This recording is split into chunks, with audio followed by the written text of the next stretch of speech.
I'm in Scotland, it's windy, it's just above freezing, there's snow on the hills, but I've got my hot coffee, I've got my duvet jacket on. Let's get some questions answered.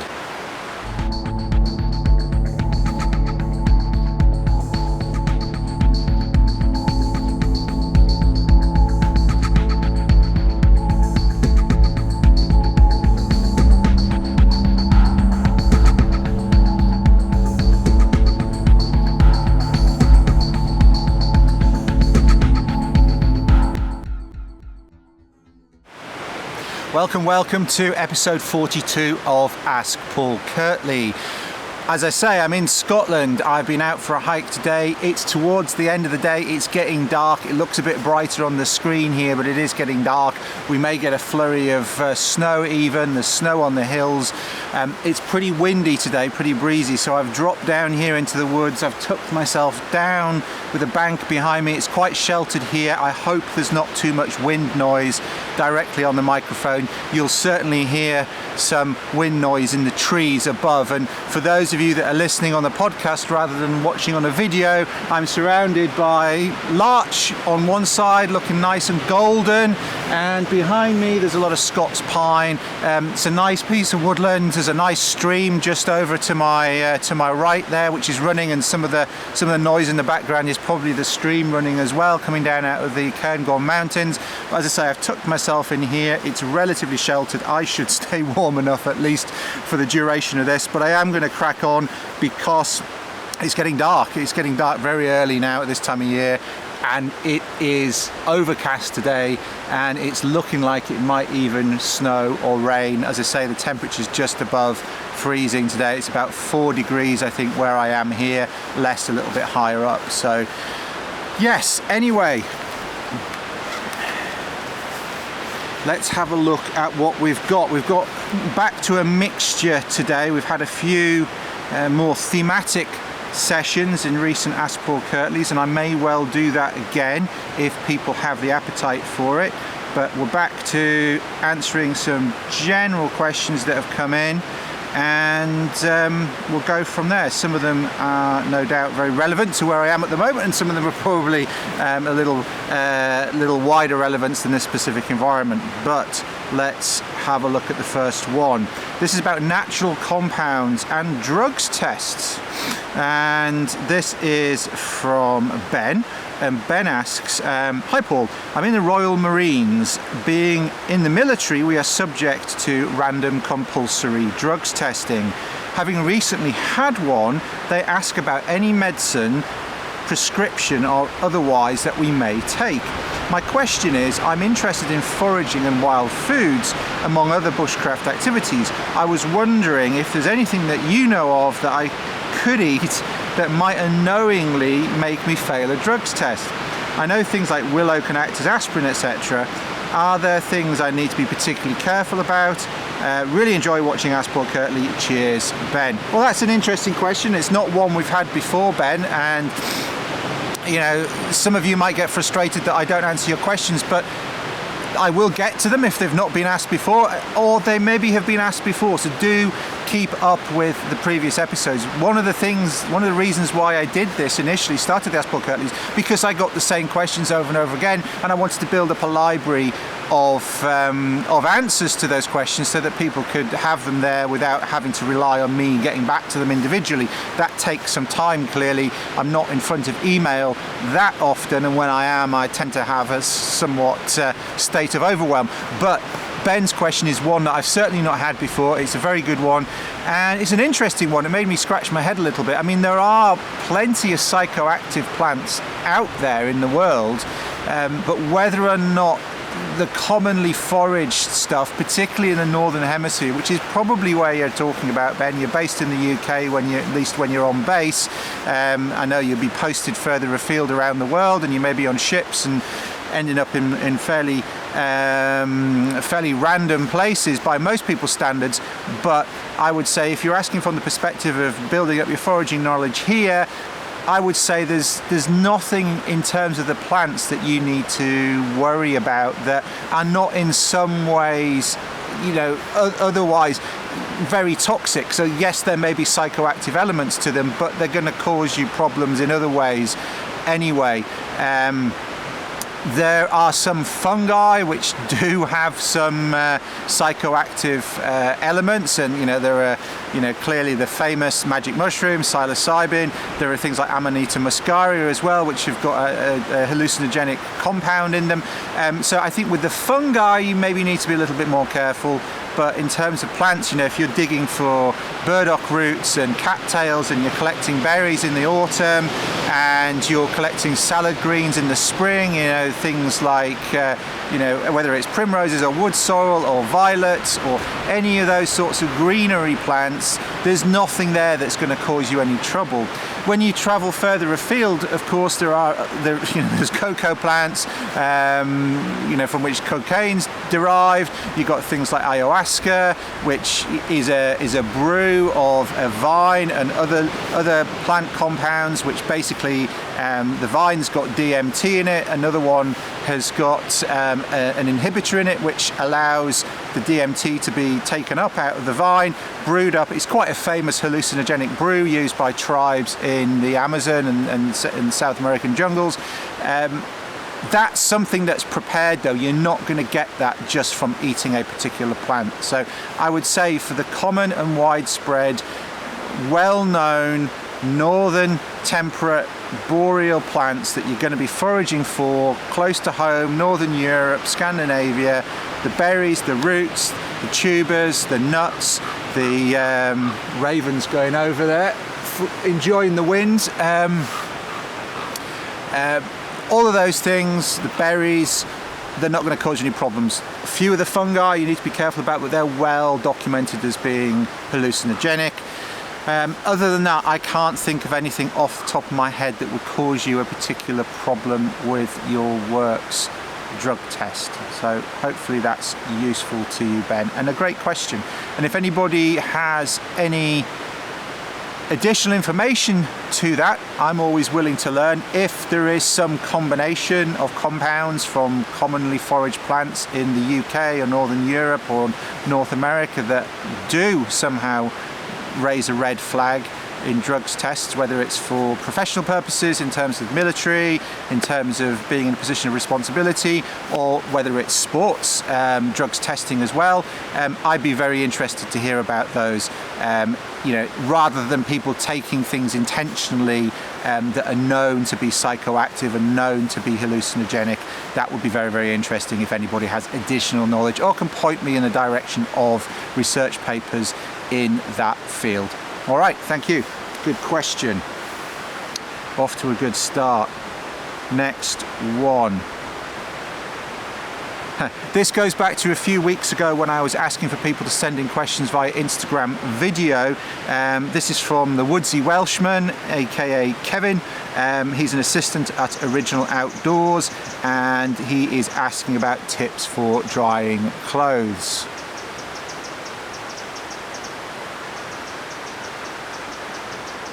Hi Paul, Kevin here, aka the Woodsy Welshman, and I have a question for Ask Paul Kirtley.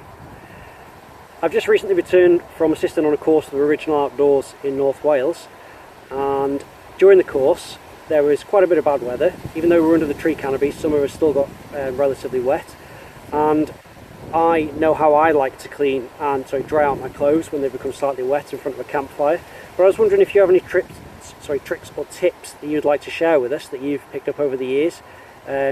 Specifically in a temperate climate like this. I know it'd be different in more extreme environments, but if you've got some advice for people on how to dry their clothes after maybe they've been cleaned in a stream or maybe they've just become wet, it'd be much appreciated. Thank you. All right, well, I don't have any huge insights probably that aren't common sense, but in terms of drying clothes, let's just rewind a little bit. I try and choose clothing for particular environments that are going to cause the least problem with moisture. So if I know I'm having a fire every night, for example, that might change my choice of clothing versus if I'm not having a fire every night. And there are two factors there. One is some materials will hold moisture more than others, and some will. Cotton is the classic example, but there are plenty of cotton mixes, polycottons, trousers in particular that will take up moisture. A lot of people in bushcraft circles and who spend a lot of time in woodland prefer to wear Ventile jackets as opposed to Gore-Tex, particularly thin, modern, mountaineering oriented Gore-Tex jackets, just because they're tougher. A modern Gore-Tex or Event or Triple Point or other breathable fabric jacket is fantastic in the hills. It's lightweight, it doesn't add a lot of extra weight to you, but it's protective. But get it into a piece of woodland like I'm in here and spend some days brushing against pegs that are sticking out of conifer trees, carrying wood on your shoulder, being near fires, those sorts of things. You're going to start to see some wear and tear if you're not extremely careful. So something a bit tougher, either a much tougher Gore-Tex jacket like some of the Swazi or Nerona jackets that I've talked about in previous videos, or a Ventile jacket is going to be the preference. But Ventile is cotton, it works by swelling, the fibres swelling up when it gets wet. You might want to get the moisture out of that, because even though it'll keep you dry, they're cold and stiff to put on in the morning if they're quite wet. So I will maybe choose that over a tougher Gore-Tex jacket because they're more breathable if I'm working hard and I'm going to have a fire in the evenings, because I can get the thing dry literally just by sitting near to the fire. If I'm not having a fire, if I'm not certainly going to be able to have a fire or a big enough fire in the evenings, maybe just a small cooking fire, then maybe I'm going to choose something like a Nerona Recon jacket, which is a tougher Gore-Tex jacket that's more suited to the rigours of being in the woods. So first off, I would say think about your clothing selection. Think about what you're going to be able to do to dry, and we'll come on to that in a second, and then think about how much moisture it's going to take up. Think about the other specifications that you need it to fulfill. It's always an engineering problem. Choosing equipment's an engineering problem. It's like, what are the parameters? What does it need to do? What are the limitations? What are the difficulties in the environment? Cross-section all of those, make a selection based on that. Don't be romantic about your selection of equipment. Be practical, pragmatic and objective about your choice of clothing. That's the first thing I would say. And then in terms of drying, fires are great for drying clothing. The danger with fires is people try and dry things too quickly, or they try and dry things without monitoring them. In the same way that beginners who are new to campfire cooking, they don't monitor the cooking. We're used to putting a leg of lamb in the oven at a particular temperature and cooking it for a certain time, maybe taking it out and turning it or what have you, or pricking it, but very, very little management. When you come to cooking on a campfire, there's much more management. Same as when you're drying clothes at home. Maybe you just hang them on the line. Maybe you just hang them up in the bathroom. Maybe you put them in the tumble dryer or the washer dryer, and you put it onto the program and you let it go, and then it's done. Fires are not like that. Fires are alive. They're a living thing. They need management. There's a different amount of fuel goes on. You're going to get larger flames. You're going to get more sparks. The wind is going to blow the heat around. You're going to need to manage it. So yes, by all means use a fire to dry your stuff, but you're going to need to manage it. I find, if you're chatting with people around the fire in the evenings, you can dry off clothing. I just did a canoe trip last week with Kevin Callan and Ray Goodwin and Justine Cogenvan. It was a relatively damp week actually compared to some of the other canoe trips I've done recently. We had a very dry summer. The late summer was dry and into autumn. It was dry, it was warm. The spay trips that we did with clients through Frontier Bushcraft, we had hardly a drop of rain. We had a little bit of rain on the last week, but not very much. The river was dropping. Last week we had more rain, the river came up a lot. We needed to dry a few clothes in the evening just because they were just a little bit damp. Some people wearing dry suits, and the clothing inevitably gets damp within dry suits if you're wearing them all day, just because the perspiration doesn't get out as well as it should. So we were just stood around the fire in the evening, chatting, nice warm fire, just holding stuff there, drying it. That's one way to do it. If you've got a tripod over your fire, one of the things we typically do is we put up a tarp, we have a tripod over the fire, we use that for the kettle, we use it for cooking. You can get things like socks up on the top of that, and they'll dry out quite nicely. And that can be quite, when you're canoeing, even if you're wearing dry pants, if the moisture doesn't come out, they're going to get a bit damp during the day, cold mornings. It's nice if they're dry, so you can get them up. But I would say use the fire, but manage the distance and be conscious of the damage that the fire can be doing. I remember when I was a kid, when I was a teenager, one of the places that I used to go, we used to go and mess around there as kids, and you know, we used to build dens and shelters and hide and seek in the bracken and, you know, all those sorts of things. And I was over there one day on my own, and I was trying to access some materials that were quite high up on a bank. It's quite a steep-sided little gully with a stream running down the bottom, and I was on, it wasn't very high, but I was on this bank above maybe about a 6-foot drop into a pool of water, and I slipped on the bank.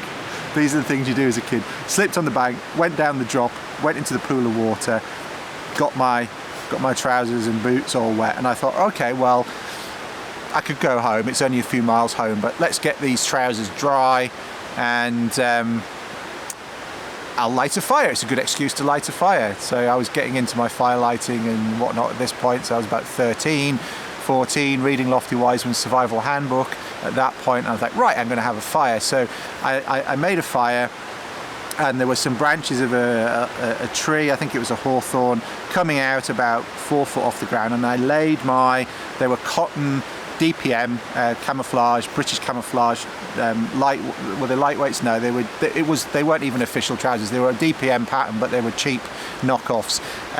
Across these branches, above the fire, I went off to do a few other things, put my boots back on. I think I was wearing Wellington boots, just my underpants, wellies back on, went off to do something else, came back again, and I'd effectively made some char cloth and burnt holes in these trousers, and they're all singed. It dried them very well, but that's what I mean about management. You can't just go away and leave it. So fires are good, heat's good.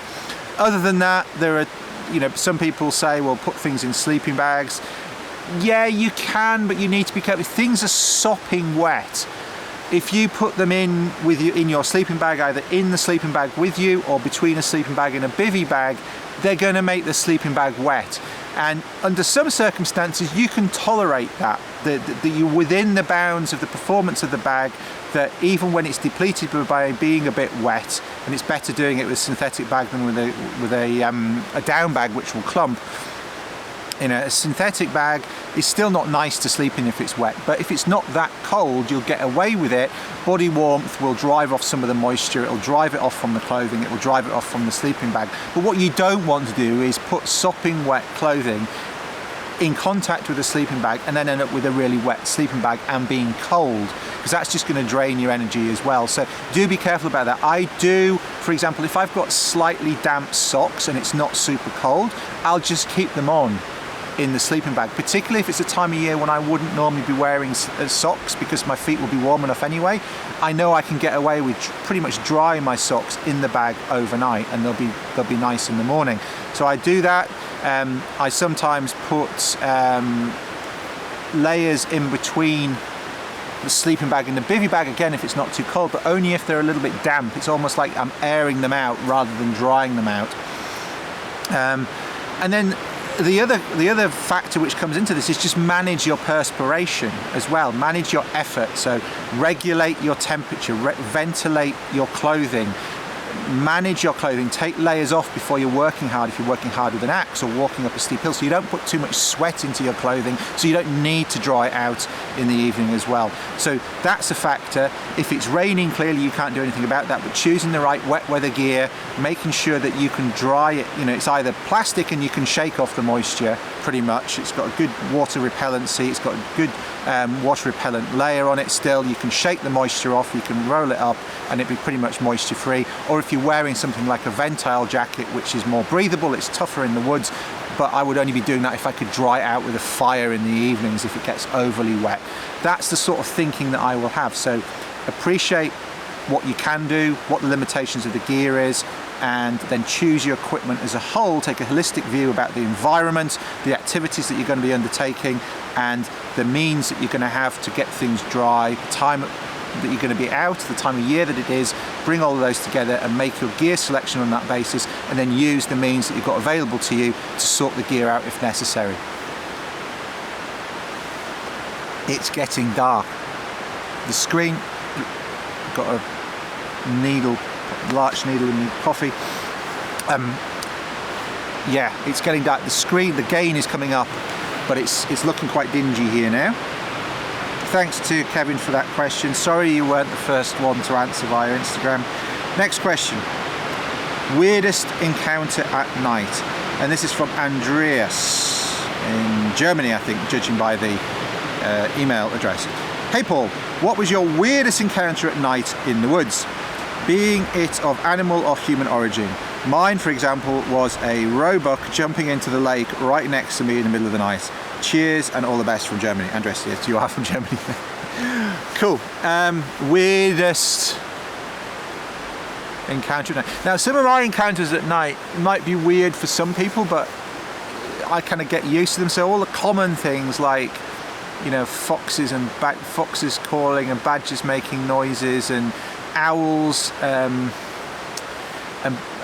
those sorts of things are common, but they do freak people out if they're not used to them. Weirdest things for me, two spring to mind as being slightly unusual. One was 2 black Labradors having escaped from a farm or a house, coming into the woods and sniffing around our camp, making they weren't barking, they were just running around and panting, you know, like boom, boom, boom, boom. You could hear the feet on the ground, you know, I was lying on the ground, boom, boom, boom. And it's like, what the hell is that? It was two black Labradors probably smelling our food, being interested. That was one that was a bit unusual. The other one that took me a while to work out what the hell was going on was I was sleeping down in the south again in Sussex, mainly pine forest, and I could hear this clicking. It was a still night, dead still, very different to what it is at the moment. There was not a breath of wind, and it was in the summer, and I was lying there and I'd been looking up at the stars and I was drifting off, and I could hear this clicking noise. It was like somebody clicking 2 fingernails together, like click, click. It was like like 2 guitar plectrums together, like click, click, click, click. And I was like, what the hell? And it's like a dripping tap or a ticking clock when you try to go to sleep. If it gets into your head, it's like you can't not concentrate on it, and it starts to bother you. And as I say, there was no other sound. And I was like, what on earth is that? And click, click, and I was looking around, click, click. And I was like, is it a piece of my gear when I move? You know, sometimes you can kind of trick yourself. And it's like, no, it's not coming from me. It's not something on my tarp or bivvy or anything moving around. It's not air escaping from my water bottle or anything weird like that. And in the end, I had to get up and get my torch out, get my lamp out and go and find what it was. And I was looking around, I said, is it something on the ground? And I was moving. And I eventually got to a tree that was, 3 or 4 meters behind my tarp. And I was like, it's coming from this tree. And what it was a beetle emerging from the tree. So the larva had been burrowed into the tree, the larva had been in the tree, and it was coming out of the tree, and it was the action of I'm assuming the mandibles of this thing coming out of the tree that was making this clicking noise coming out. I think alternatively maybe it was some sort of mating attraction thing, because it was fairly regular. It wasn't like like trying to dig it. It was like a click click. It's almost like it was trying to attract its attention to itself. I'm not an insect expert by any means, so it was a little black beetle, sort of long, oblong. There were a few of them around. It was making this clicking noise. Anybody got any insight into why it was doing that other than getting out of the tree? I'd be interested to hear. So that was kind of weird, because it just took, it was unusual. It's something I wasn't used to. It took me a while to figure out what it was. And then the other thing wasn't me directly who experienced it, but Emma Hampton, who used to work with us at Woodlaw and then came to work with me at Frontier, woke up with a miniature horse nuzzling her one morning, and it had escaped from a paddock that was next to the woods that we were camped in, and come into our camp and thought we were its friends, and was snuffling around Emma's bivvy. So that was another weird one that we've encountered. But all the other stuff that some people find weird, the noises that some people are freaked by in the woods at night, they're fairly common, and they're nice to hear. But yeah, occasionally you get something which throws you that you've not experienced before, and you should expect the unexpected. I think there's always something else that you've not experienced before. And it's been interesting. The Planet Earth stuff, the BBC documentary about wildlife that's been on with the baby iguana running, it's gone viral on the internet recently, and the racer snakes chasing it. There's always stuff that people are seeing that they've not seen before, or at least not recorded before. And yeah, when you go out, you're going to see stuff that you've not seen before. That just happens, and that's one of the joys of being out. All right, another Instagram question, getting caught up with some of those other video questions. This one is from Vince, who goes under the name of Jan Overton on Instagram. I'm hoping I can get the video for this. I checked just before I came out this morning that this video is still there. He seems to have taken the video down, but it's because his account was private. He messaged me saying he'd put a video question up, but I couldn't see it because it was a private account. He then made it public. I watched the video. I took a screenshot from it, which I'll put up now anyway, and you can see the question anyway. He's pointing at some aspects of a bow drill, base board, a half board, and I'll talk about that in a second. But that's what the question's about. So the question is about his notch in the hearth board, and whether or not it should be wider at the bottom than at the top. So you've got this sort of cheese wedge cut out. Should it be, as you're looking at it, in terms of if you're looking at it front on, should it be wider at the bottom for the dust to accumulate than at the top? That's really the crux of the question.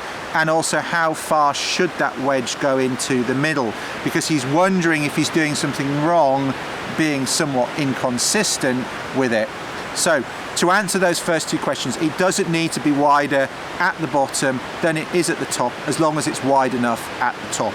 And the good rule of thumb for that segment that you're cutting out of the circle is that it should be 1/8 of the circle.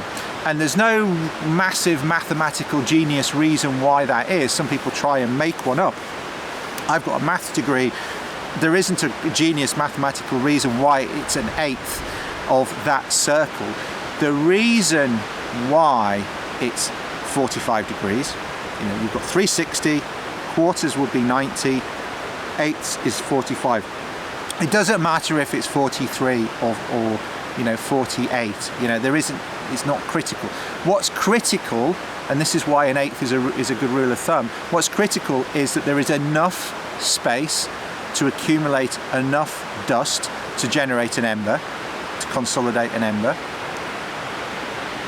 So it needs to be big enough for that. But if it's too big, when you pull the bow and the drill is coming towards you, because you put the wedge on the side that you can see, normally that's the best way, you can see what's going on. So as you pull, if it isn't narrow enough to retain the drill, it's going to pop out.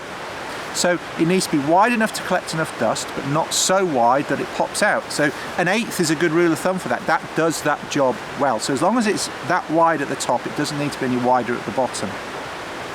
To answer that question, how far into the middle should you go of the circle? All the way.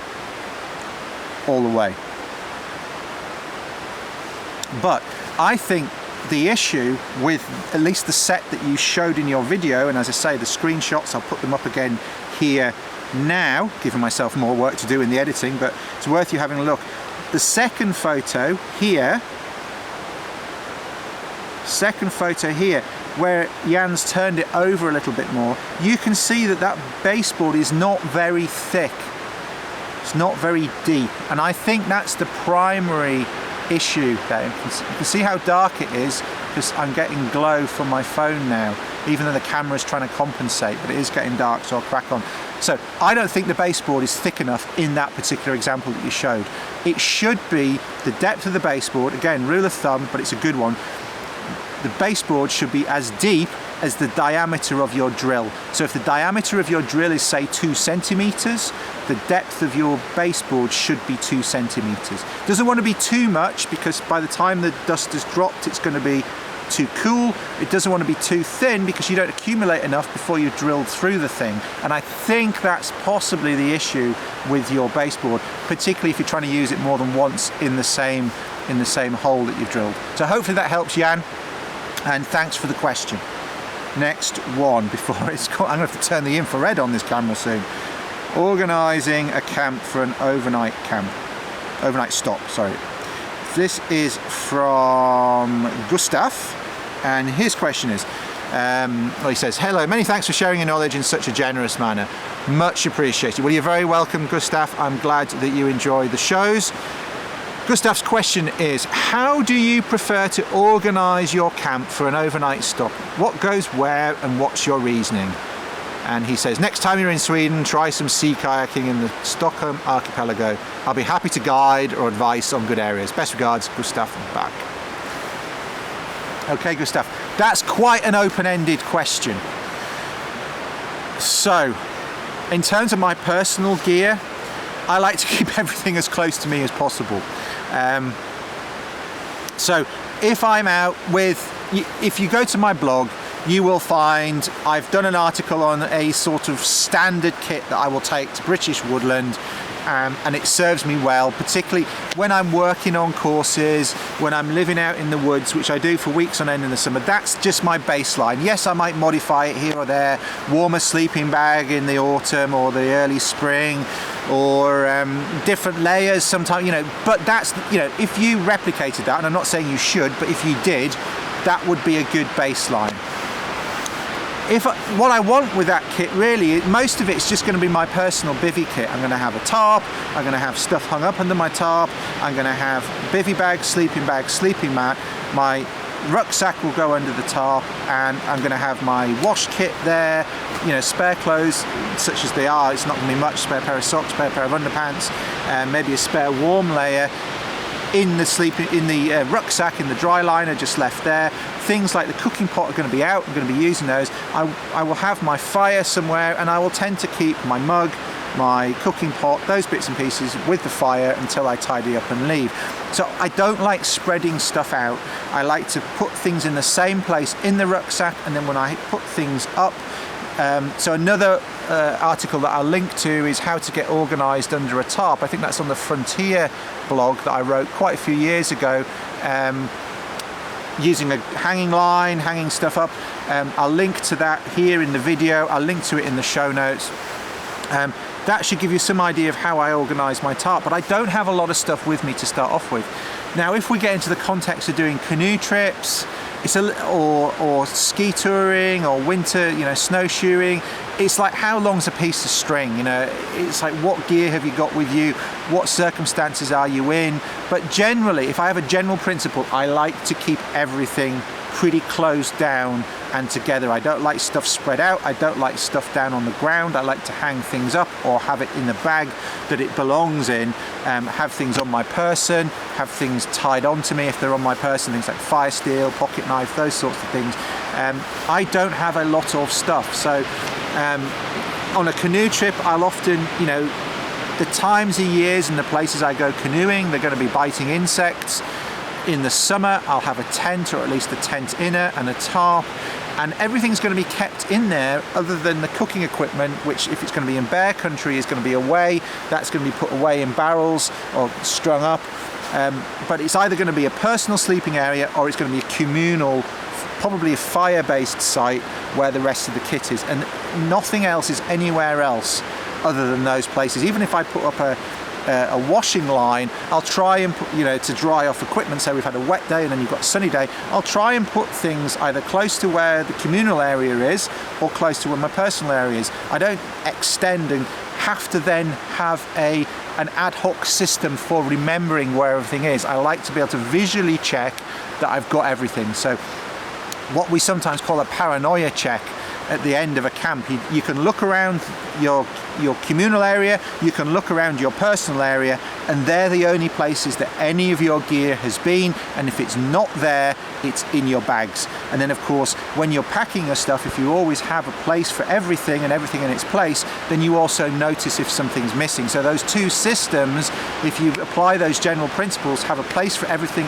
in its place in your kit, and only have kit that's either in a communal area or in a personal area, then you reduce the chances of losing stuff. Those are the general principles. Within that, there's a lot of room for maneuver, but those are the general principles that I always apply if you want a general overarching strategy. Right, it is getting quite dark now. Well, that's fun. Right, well this is relevant because I'm in Scotland, and this is a question from Al Murray. I don't think he's a pub landlord, but he might be.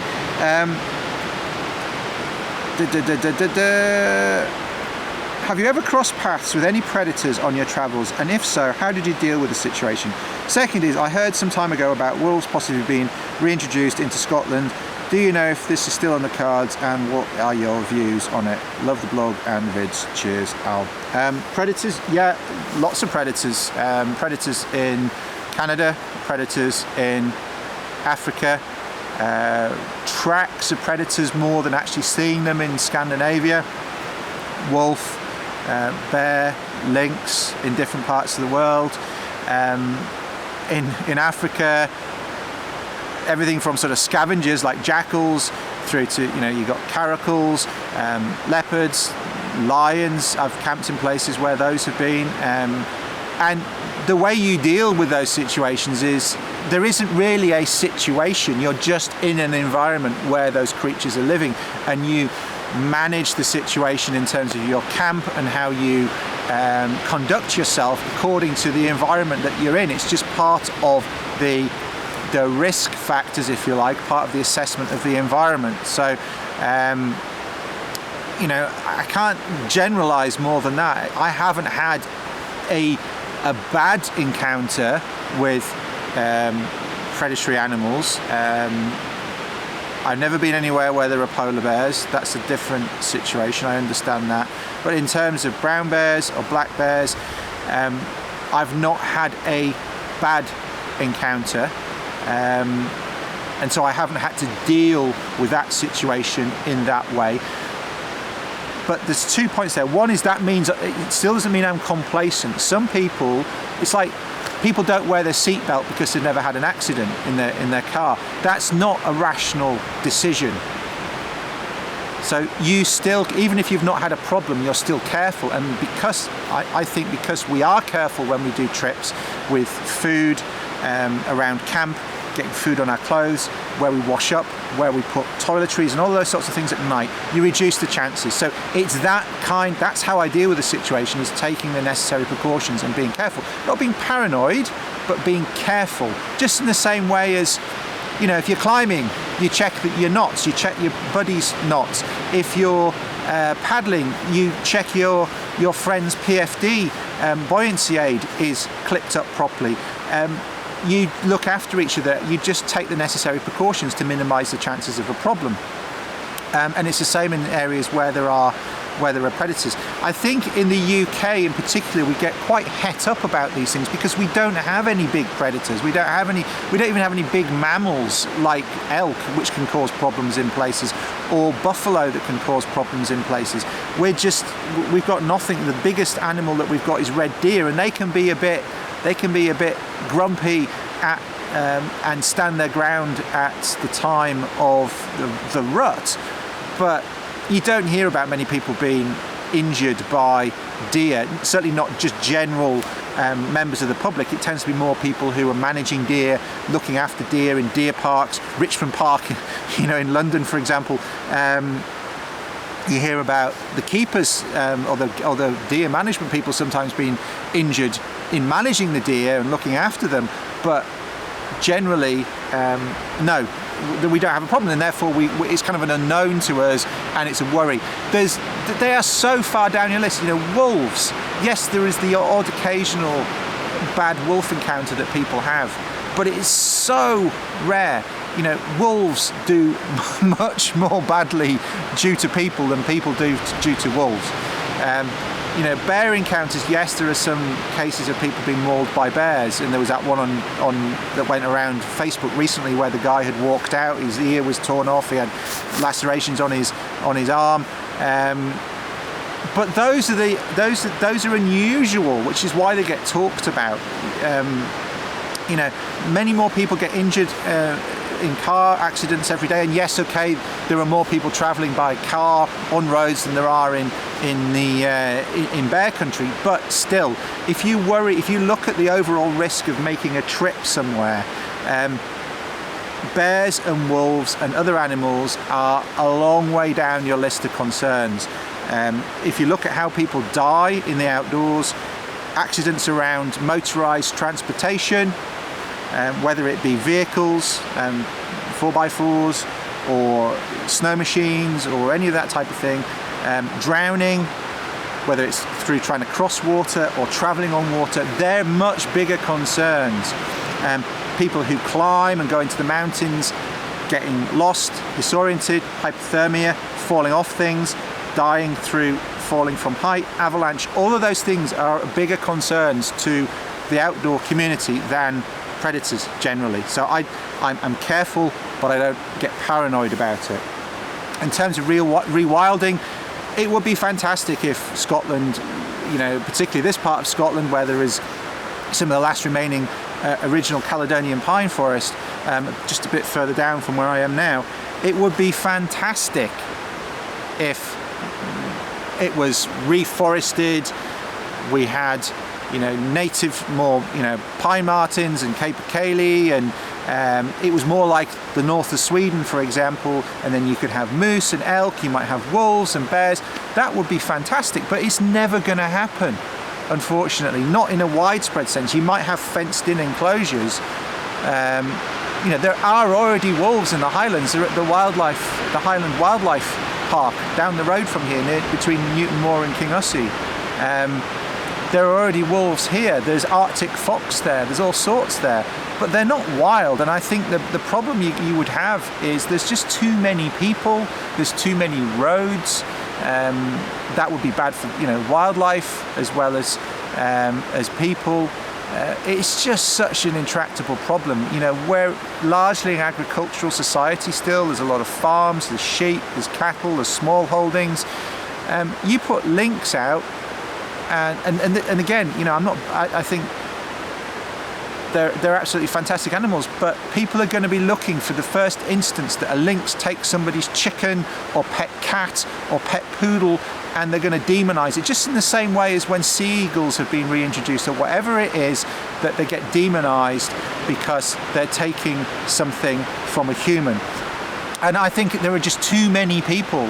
Britain in particular is very highly populated with nearly 60 million people.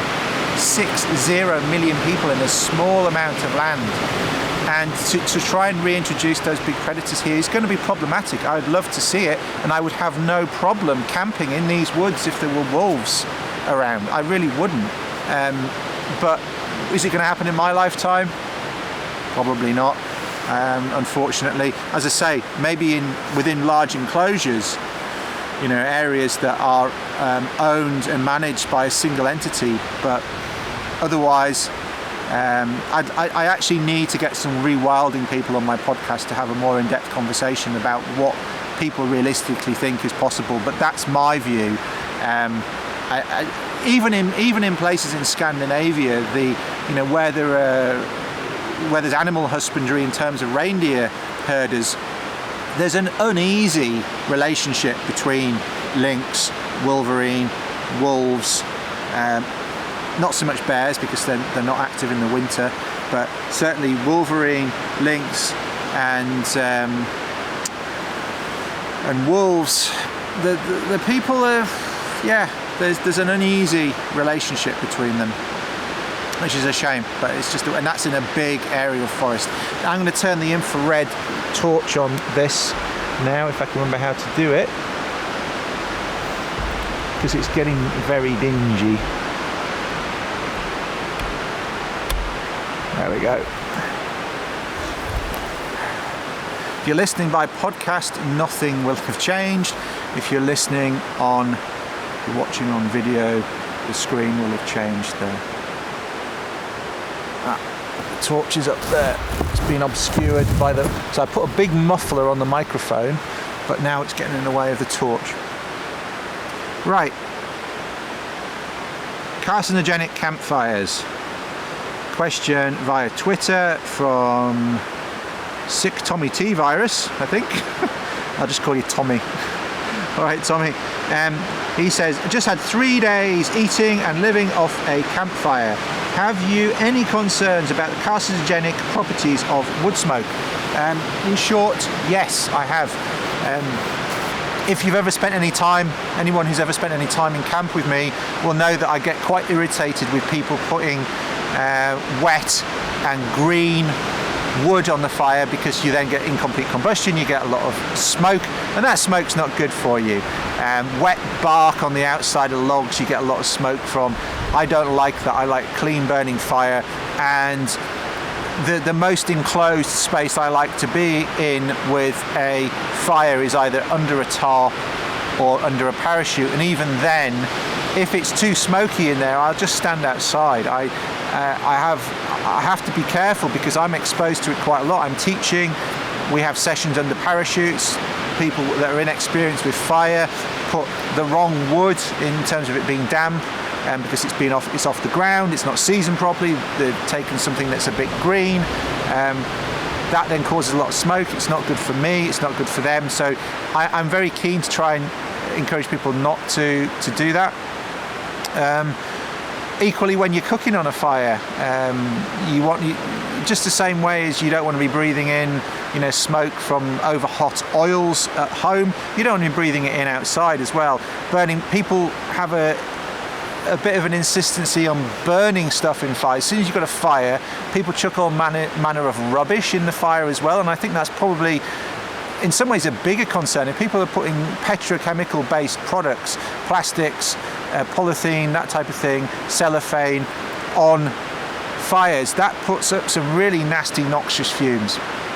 Even doing things like melting the ends of paracord, don't do that in an enclosed space, and a lot of people do that at home. They'll melt the end of paracord, in their kitchen or in their workshop or what have you. The fumes off that are not good for you either. Always try and do those things out in the fresh air and not be breathing them in directly. In Africa, there's been quite a move among some of the aid agencies, some of the NGOs, to try and get indigenous people, try and get local people away from cooking on fires in huts in enclosed spaces, because it was proven to be shortening the life of those people. I've been to Maasai huts in Tanzania, for example, where you go inside, it's pitch black in there, and the reason it's pitch black is because the flies don't go in. Remember, they herd cattle, they herd goats, they have those livestock close to them where they live. They have a tiny little window, a doorway that goes in where you've got a bit of a bend often, so it doesn't really let the light in, and then you've got a tiny little window. It's very difficult to see in there. There's a small fire in there for cooking, what have you. If you put a head torch on, or you take a photograph with a flash and then look at the photograph, you'll see that everything is blackened in there. The walls are blackened, it's sooty. That is not a healthy environment. It's like living inside a chimney, like an old-fashioned chimney place. People used to send kids up to be a chimney sweep, all that soot. That's what you're living in, and that's not healthy. So some of these clean burning stoves that have been put on the market, and that small campfire, that small stove that you can buy in the UK, there's in other parts of the world, there's a larger one that was developed for Africa, which is much cleaner burning, and it also produces electricity. That one of the reasons for that is to try and improve the health of the population, so people are not breathing in all this smoke, because it's not good for you. It doesn't just cause, isn't just a problem with carcinogenic problems, it's also just lung health in general. You get other respiratory problems from breathing in a large amount of particulate matter. It's the same as if you're breathing a lot of pollen, or we used to play in hay bales when we were kids, and you come out of playing in a barn full of hay bales and you felt like you couldn't breathe, and there was a reason why there was a condition called farmer's lung, because of that stuff going into their lungs. So yeah, the less you can be breathing in smoke and particulate matter in any situation, the better. So I always, if I have a fire, I don't tend to have it in an enclosed space. I'll have it under a tarp or under parachute, and I'll try and burn the driest material possible, so you get the most complete combustion, you get flames rather than smoke, and you get less stuff to inhale. Good question though. One that probably doesn't get talked about enough. Last question. This is from a while ago. Apologies for... We've had a few questions like this, which is why I haven't got to this one for a while. This is from a young man who sent a selfie on Instagram, and SR Life Survive, whose name is Josh. Handle is SR Life Survive. Josh. He says he's new to bushcraft, getting really interested in it, but I'm wondering, how do you learn about wild edibles and what can and can't eat, and some other medicinal uses? Well, somebody else has commented on, find some shrooms, they're pretty good. You do need to be careful with mushrooms. There's a few reasons, fundamental reasons why you need to be careful with mushrooms compared to, say, plants, relatively. One is that the seriously poisonous ones are seriously poisonous, and that's a sort of tautology, it's a truism, but things like death cap, panther cap, some of the Cortinarius and some of the other nasties are really nasty. They just, you know, they'll either ruin your kidneys or ruin your liver or both, and a lot of them have no antidote or no way of dealing with them once you've got them into your system, and you end up needing a transplant at best. You end up on a dialysis machine as a good outcome of eating the wrong mushroom. That's one reason. So the severity of getting it wrong is bad. In terms of the risk of getting it wrong with mushrooms, there are lots of fantastic edible mushrooms, but there are also just generally a lot of mushrooms. There are a lot of fungi, thousands and thousands and thousands of species. And so getting to know them is hard. They're not always present. Even from one year to the next, where you go, you won't necessarily find the same ones. So just getting to know them takes a long time. Certainly there are some species which are easier to recognize and safer than others. So things like the boletus and those pored mushrooms as opposed to gilled mushrooms, hedgehog, sarcodons are those ones that have got spikes on the bottom, the bracket fungi, things like chicken of the woods, some of the easier to recognize good edibles like the regular chanterelles, or there are a couple of poisonous ones you just need to make sure they're not, but there are easy ways of doing that. Some of those basic ones you can get to know, and then all the little brown jobs, all the non-distinct ones, ones with white gills, just avoid those to start off with. So yes, you can get into mushrooms. And then the other thing about mushrooms is that they are a bit more variable. A small puffball, like a Perdon perlatum, for example, is edible. But a small amanita will often look very much like a small puffball until it's turned into the fully mature fruited body, and it might be something like a panther cap, which you don't want to be eating. So you do need to be careful. They're more variable, there's more of them to know. The severity of getting it wrong with some of them is significant. So just be a little bit careful with fungi. But yeah, the best way to learn about fungi is to learn from somebody who already knows their fungi very well, frankly. That's the way I learned a lot of fungi. I worked with some very good mycologists and I learned from them. And they showed you, with 100% confidence what certain things were, how to differentiate between them, and you had 100% confidence in them because they're an expert in their field. That's the best way to learn. Feel them, smell is important, texture, the context of where they're growing, all of those things you need to learn. What species of tree in particular do they grow with? All of those things are important. In terms of trees and plants, trees are probably the easiest thing to learn in any environment, because compared to the number of plants and the number of fungi, for example, they're probably the most limited in terms of diversity of species in most places. Certainly North America, Northern Europe, Scandinavia, right around the northern hemisphere. Once you get into the tropics, it can be a little bit more difficult, it can be a lot more diverse. There is a lot more biodiversity in the tropics than there is out with the tropics, but most places, the common species of tree, you're going to get to know pretty well. That's where I would start. Get to know the common species of trees where you are, and then cross-section that knowledge of, I know how to identify this spruce, this pine, this alder, this sorbus, this, whatever it is, tilia, basswood, or whatever it is. I recognize these are what I have around me, and then cross-section that with knowledge of what you can do with it in terms of food. Pine needle tea, eating the leaves of the lime or the basswood in the spring, etc., etc. You build up that, so get to know the trees, then learn what you can do with them, cross-section that knowledge. Then in terms of the plants, concentrate in the spring on some of the greenery. There are some poisonous plants that come up in the spring. It's a defense mechanism from hungry animals, but there's also some good spring edibles.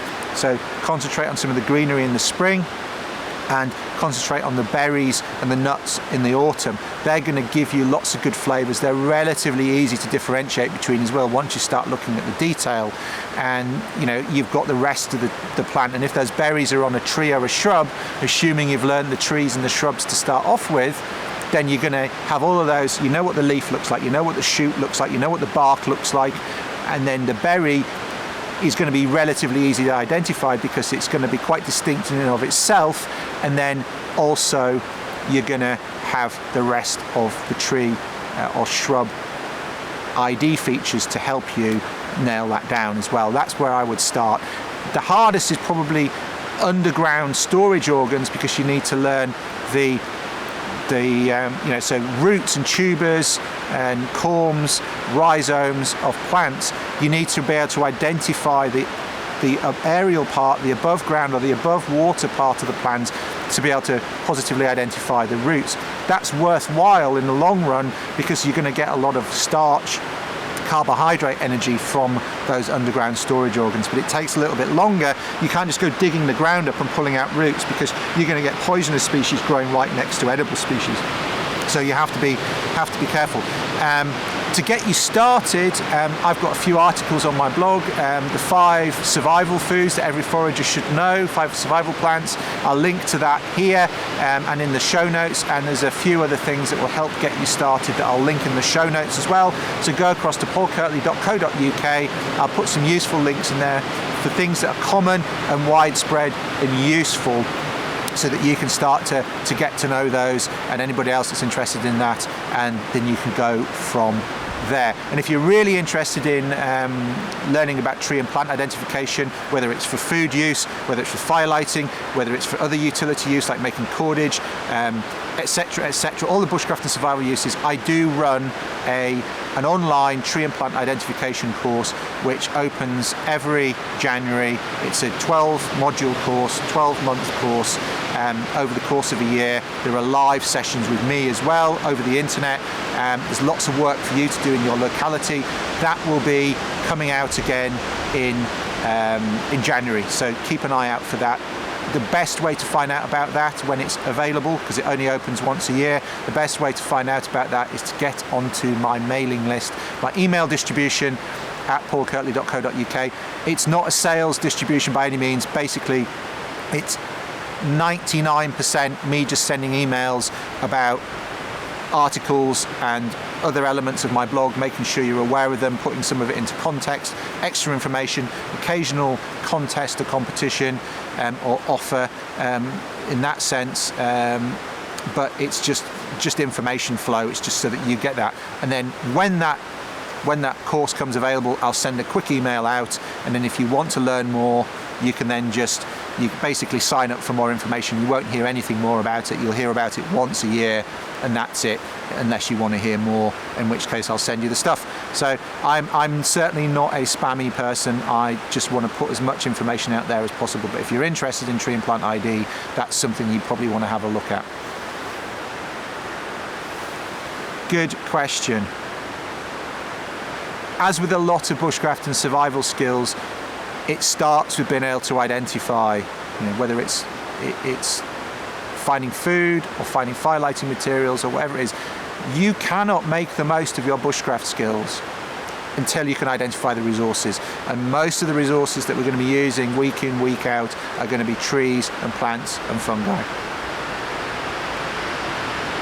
And that brings us to the end of this session in the dark. It's a while since we've had one that finished in the dark. It's getting a little bit wilder out here. I don't know if you can hear the wind going through the trees, but the wind has definitely picked up a bit in the time that I've been out. It's a bit chilly here now. I'm going to have another cup of coffee from my vacuum flask, and then I'm going to call it a day and head back to base. Heading back south soon. I'll be stopping off in the northeast for a little while, heading back south. And yeah, I can't believe we're already pushing through November already. There's snow on the hills here already. I think it's going to be a good winter in terms of those of us who enjoy the snow and getting out in all seasons. So wherever you are, whatever you're doing, enjoy the outdoors, be safe, and keep the knowledge sharing going. Share this out. It's all about sharing the knowledge. One of the reasons I get lots of these questions is that there aren't so many people that know this stuff these days, and I'm not saying I'm special. There's a lot of people out there who know good stuff as well, but it's incumbent on all of us who do know things, who have experience of things that work in terms of bushcraft and survival and outdoor skills, to share them around as much as possible. It's a fantastic community. I'm very glad to be part of it, and thank you for your attention, thank you for your support, and I will see you on episode 43 of Ask Paul Kirtley before too long. And those of you that are listening, thanks for listening, and I will speak to you on episode 43.